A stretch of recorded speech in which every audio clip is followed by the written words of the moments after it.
Jesus wants his disciples to be able to understand their union with him in a very real and a very practical way. I mean, he tells them in chapter 14, you'll see it, world won't see it, you'll see it.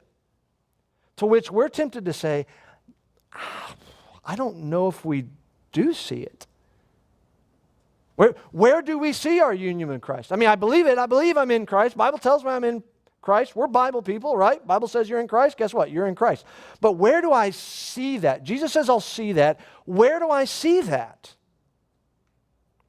The answer is actually provided in the entirety of this chapter. Jesus provides some very real ways in which we as believers see our union with Christ. The first part of this chapter makes it clear that if you're in union with Christ, you'll see fruit in your life. Where do you see your union with Christ? In the fruit of your life. And then in the middle of this chapter, Jesus makes it clear, if you're in union with him, you're going to have a friendship with God. That's going to be fun when we get to that. We're friends with God. Why? Because we're in Christ. Where do we see our union with him? In our relationship with God. And then also at the end of this chapter, Jesus makes it clear. You want to know where you'll see your union with Christ? You'll see it in the opposition you receive from the world. In other words, if you're in Christ, you will bear fruit, you will be friends with God, and the world will hate you. That's how you see it. And over the next several weeks, we're going to examine each of these sections in John 15 and look at each one of those. But today we're going to begin where Jesus did, with the fruitfulness of our union with Christ.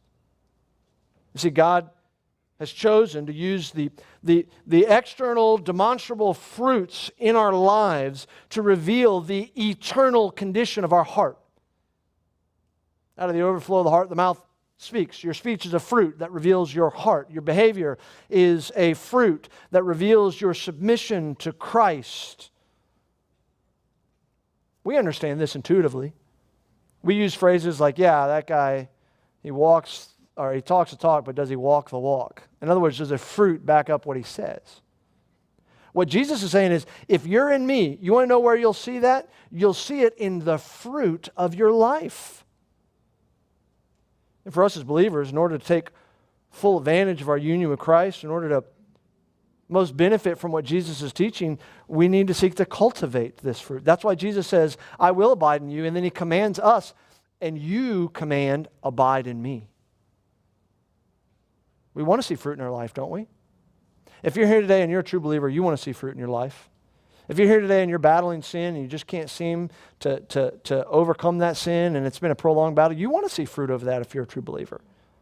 If you're a true believer, you want to see ministry fruitfulness. You want the Lord to use you. You want to be used for eternal purposes. The Spirit puts that in us. We want to see fruit, but we often say to ourselves, how? How does this work?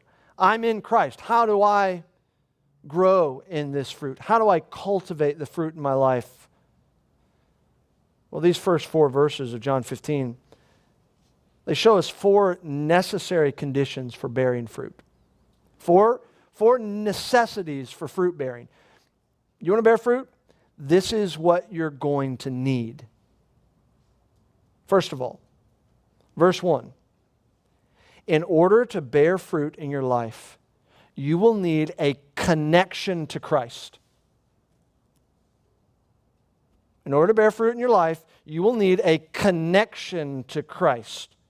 Really, the most basic point of this entire section is that you cannot bear spiritual fruit in your life without Jesus.